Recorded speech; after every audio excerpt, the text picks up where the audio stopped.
already, make sure you hit that like button and subscribe. I really appreciate it. So what you see behind me, this is the all-new 2025 Hyundai Ioniq 5, and there's some goodies in there. Not only is the inside redesigned, it looks actually way better than the one I have. I'm a little jealous, I'll be honest. You get some niceties, as well as more range, which is always a good thing in my book.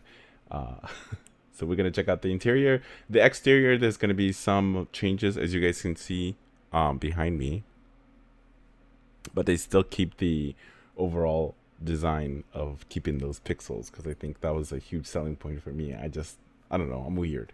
Okay, I'm weird. I like it. But not only that, it's also going to be getting a rear windshield wiper, which is kind of like a huge. I don't know why they didn't do that for the first Ioniq 5. I don't know what's the reasoning behind that design. I think that was a missed opportunities, and also it sucks too, especially when it's raining. There's nothing you can do about it. There's really nothing you can do, unfortunately. But the good thing about it with this new generation, or at least this minor facelift, or I wouldn't even call it a facelift. It's just a minor update per se. Okay, it's one of those like mid-generation redesign that happens every 2 to 3 years. A manufacturer will update their vehicles, so it's good. I like it. Let's go. All right, so here we go. So some of the details. I'm just gonna go over the looks and as well as the increase in range, which is always a good thing in my book. So the front, we're going to go for the front. So this is the 2025, as you can see here. And then this is the 2024. And there's been some changes here. As you can see, this whole part right here has been changed. Before, or honestly, I think it's still the same thing. They just changed the design of it. Because these flaps would open from the last generation, as you can see right here. I don't know if I like that that finish. It looks like a finish polished glass, or at least a polished look. So I don't know how I feel about it. We'll see how it functions in the new vehicle, as well as brand new rims as well too. As you can see from the previous, this would actually open when you're charging, as well as just driving the car in general. It would open and close, and it's used as a heating element to cool the battery, I'm assuming, because I'll be charging the vehicle and the flaps would open, and then I've actually just done this like not that long ago. Actually, you know what, it's been a long time since I opened it, and you can feel it sucking in air. So the same thing is also here on the new redesign. It just changed. Everything else is still very similar to the previous generation. And then also the new rims, like I've stated, the side mirrors are much smaller comparing to the last year's model, 2024. This is the limited edition. I'm assuming this one is also going to be limited. The mirror is much smaller, as well as I think it's got the side mirror, the side, what is it, lights on the side, or whatever, indicators. So now we're going to be going to the rear. The rear sees some significant changes too. As I've stated in the intro of the video, it has a rear wiper, which I thought it was a missed opportunity. I don't know why they didn't include that on the first generation, but they think about it later on on the second gen. But this isn't a complete overhaul. This is just a minor update. So from the backside, that has also been changed, as you can see here from this photo, comparing to 2024 model. This whole, I think it looks way better to me, but beauty is in the eye of the beholder. So you guys let me know in the comments below what your thoughts are about the rear. Honestly, I like it, but I just feel like it looks just like any other vehicles out there, in my opinion. I felt like the last generation kind of set itself apart from from other vehicles. And then when we're moving on to the interior, there's significant changes. So your cubby is still, there right here, obviously, but they moved this closer to that. Before, they used to be in the 2024 version and earlier, it has like a big old opening right here, so you can store other items, which I actually like that. But who knows? Maybe this is actually movable, where you can move it, you can slide it back and forth, like you can from the previous generations. Can we get inside? Okay, right here. So this is actually movable, only on the limited trim, but the other trims, they're pretty much stationary. You can't move it, but this actually slides back and forth for the limited edition, as well as both front seats have reclining, as well as those reclining chairs, I guess, where you can put your feet.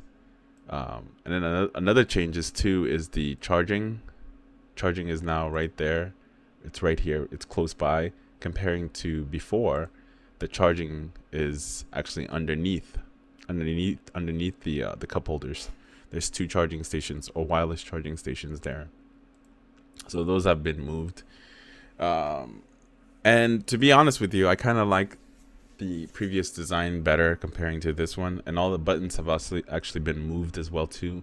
Before, the buttons were by the infotainment. It's right here for all your climate controls, as well as your seat and everything like that is located right here for you. So that's actually been moved. So I think, is that say heated? Yeah, heated seats.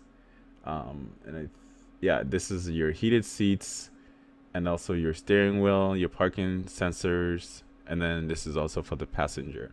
All those were located right here, but that's been moved, which I don't mind. I think it's okay in my opinion. When it comes to the new design, I like it. So you have a side mirror right here. I guess it's got a camera now. That's cool, right? And then all the other controls they're pretty much similar, as well as the shifters similar. Nothing's changed there. Right here you have your home, your map, your search, seek for your media setup, and then you also have like different controls for your AC and everything like that. That's also located right here. So that's still the same, but I do like the black infotainment center comparing to the white one. I always thought it was, it was whatever. Overall, like, I like the new redesign, except for the rear. The new rims and tire combinations look nice to me. But this is what it looks like when you pull it back a little bit. I think it's much nicer, honestly. But I just feel like anytime they add cameras or whatever, people aren't used to it. And I feel like for the American version, since the laws haven't changed yet, who knows if this is going to be the final version that we'll be getting here in the United States, because the laws are a little bit different. Maybe in the UK they'll include this with the cameras on the side instead of actual mirrors. You have screens. What happens if I don't know. I just feel like what happens if something knocks onto it or something, then you have no side mirrors. But then again, you should always be looking and not really relying on technology that much, even though it does make you lazy. I'll be honest, technology makes you lazy.